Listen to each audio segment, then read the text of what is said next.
मैं Tushar Gandhi history cell की YouTube channel गांधीनामा पर आप सबके साथ मोहनदास करमचंद गांधी और कस्तूरबा की जीवनी के कुछ ऐसे किस्से लेकर आ रहा हूँ जो लोगों में कम प्रचलित है, जो एक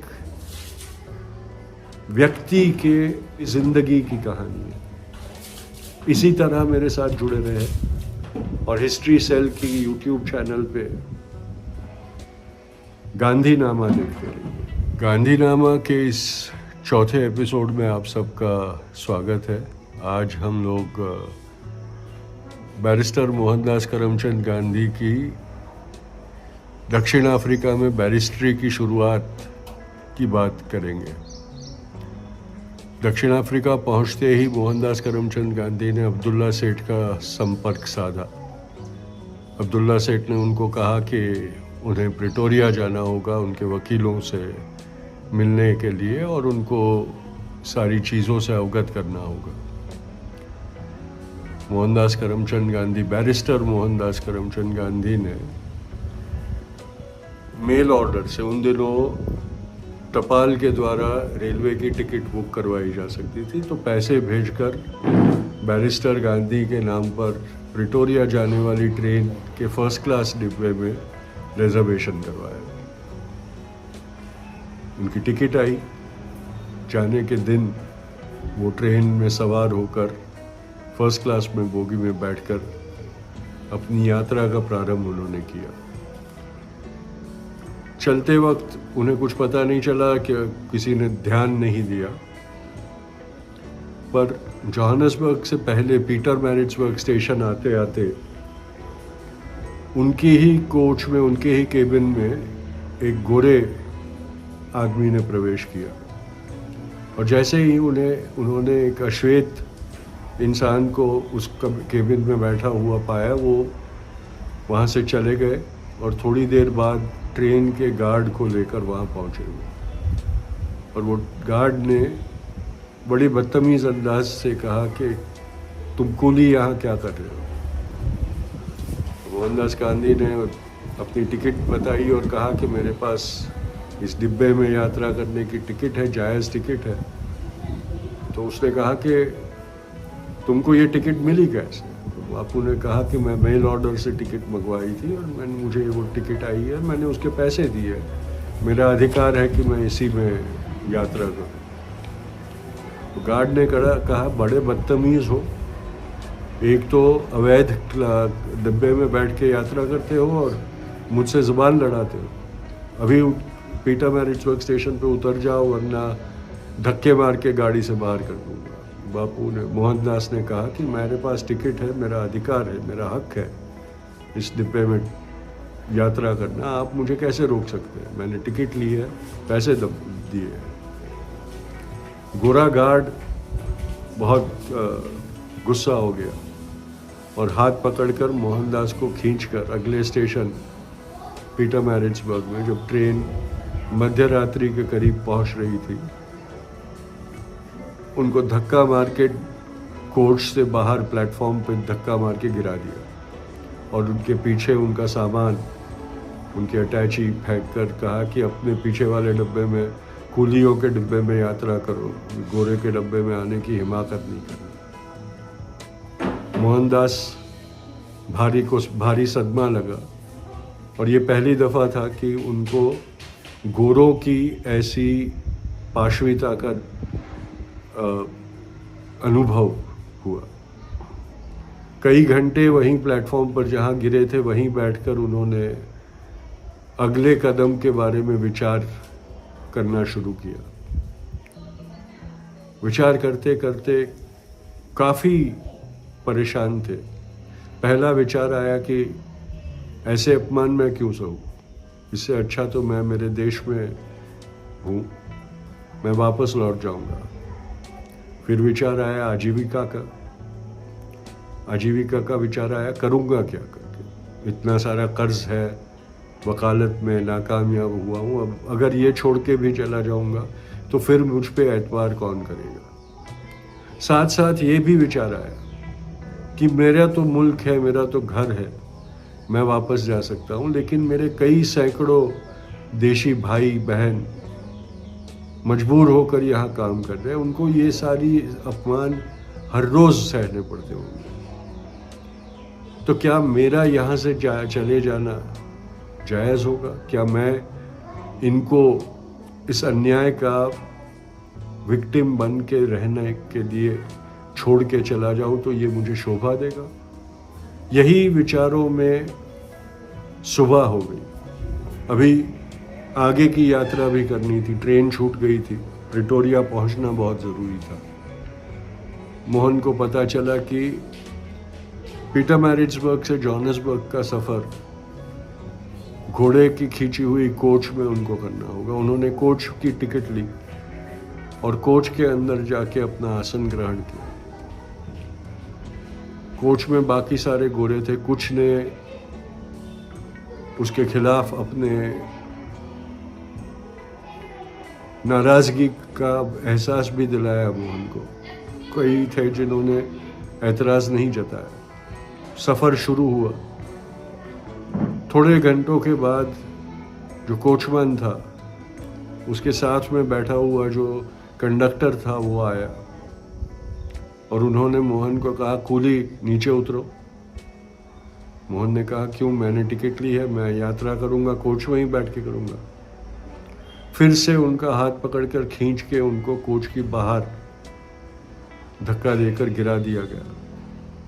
कोचमैन ने कहा कि मुझे पीछे केबिन में बैठना है, तुम सामने की सीट पर बैठो। जब वहाँ सीट पर बैठने गए तो ड्राइवर ने कहा कि कूली मेरे बगल में नहीं बैठ सकता, मेरे पैरों के पास बैठो नीचे। जब मोहन ने एतराज़ जताया तो उसे मारा गया, पीटा गया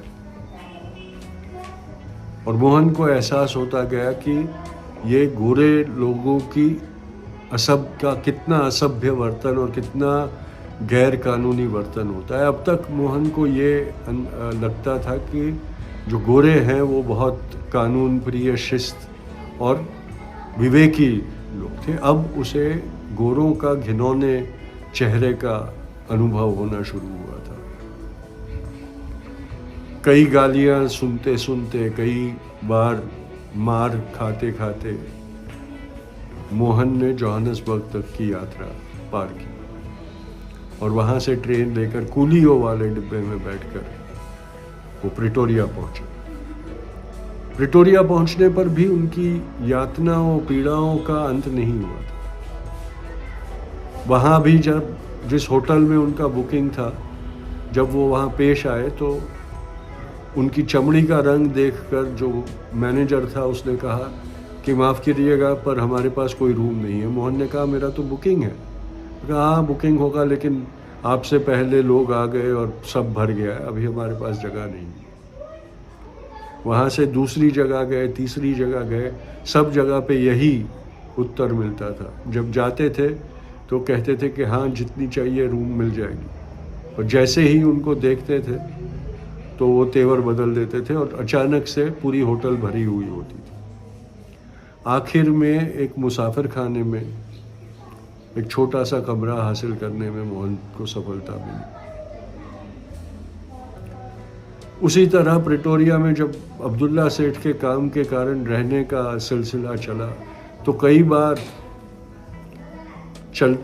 रास्ते पर चलते हुए जब फुटपाथ पर बैरिस्टर मोहनदास करमचंद गांधी चलते तो वहाँ के गोरे लोग और पुलिस वाले उनको धक्का देकर कहते कि आप ये फुटपाथ सिर्फ गोरों के लिए, कालों ने, कुलियों ने रास्ते पे चलना होता है, फुटपाथ पे नहीं चल सकते। और इसके साथ उनको ये उनके जो देशवासी थे, उनके साथ के जो उनके लोग थे, जो उनके वर्ण के लोग जो थे, उनके ऊपर किए जाने वाले अत्याचारों का अनुभव दिन ब दिन होता गया। डरबन में लौटकर जब उन्होंने अपने वकालतनामा पेश किया और लंदन के बार एसोसिएशन में भर्ती होने के लिए आवेदन दिया तो डरबन के बार एसोसिएशन ने उनको मान्यता देने से इनकार कर दिया। उन्होंने कहा कि खूली बैरिस्टर नहीं होते, बैरिस्टर सिर्फ गोरे हो सकते हैं। मोहनदास ने अपने सारे डॉक्यूमेंट्स पेश किए ये साबित करने के लिए कि वो कूली भी है और बैरिस्टर भी है। और बहुत लंबी जिद्दोजहद के बाद उन्होंने बार एसोसिएशन से लोहा लिया और उनको मजबूर किया कि बैरिस्टर मोहनदास गांधी को वकालत की सनद वो दे। वकालत की सनद प्राप्त करने के बाद जब डरबन की कोर्ट में मोहनदास करमचंद गांधी, बैरिस्टर मोहनदास करमचंद गांधी पेश हुए तो उन्होंने सर पर हिंदुस्तानी लिबास की पगड़ी बांधी हुई थी। गोरे जज ने उनको उनकी कोर्ट रूम में आने से मना कर दिया कि तुम सर से पगड़ी उतारो फिर मेरी कोर्ट में आओ। उन जमाने बैरिस्टर्स विग पहन के कोर्ट में पेश आया करते थे। मोहनदास ने कहा कि जैसे बाकी के बैरिस्टर्स विग पहनते हैं वैसे ही मैंने हमारा जो सर पे पहनने वाला एक रिवाज है, रस्म है, वो पहनी है, तो मुझे हक है कि मैं आ सकूं। बहुत लंबी लड़ाई जज और बैरिस्टर के मोहनदास करमचंद गांधी के बीच चली। आखिर में जीत मोहनदास की हुई, पर जज को नीचा नहीं दिखाने के मकसद से मोहनदास ने कहा कि मैं अब स्वेच्छा से पगड़ी नहीं पहनूंगा, और वो कोर्ट में पेश होने लगे और उनका कारोबार चलने लगा। मोहनदास ने गिरमिटिया मजदूर जो थे,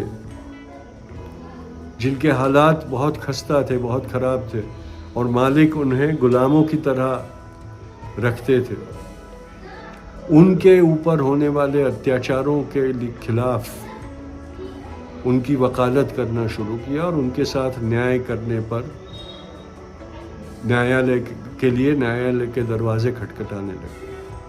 सफलता के बाद सफलता मिलने लगी और गिरमिटिया मजदूर मोहनदास करमचंद गांधी के दफ्तर में कतारों में खड़े होने लगे उनसे अपने केस लड़वाने के लिए। मोहनदास करमचंद गांधी की एक और भी पहचान उभर के आई उन दिनों। उन्होंने अब्दुल्ला सेठ और उनके भाई के बीच में जो एक बिजनेस के मामले में जो एक डिस्प्यूट था, जो एक झगड़ा था, उसको पूरा समझने के बाद उन दो भाइयों के बीच कोर्ट के बाहर सुलह का समझौता करवाया और उनको लंबे कोर्ट के झगड़े से बचा लिया।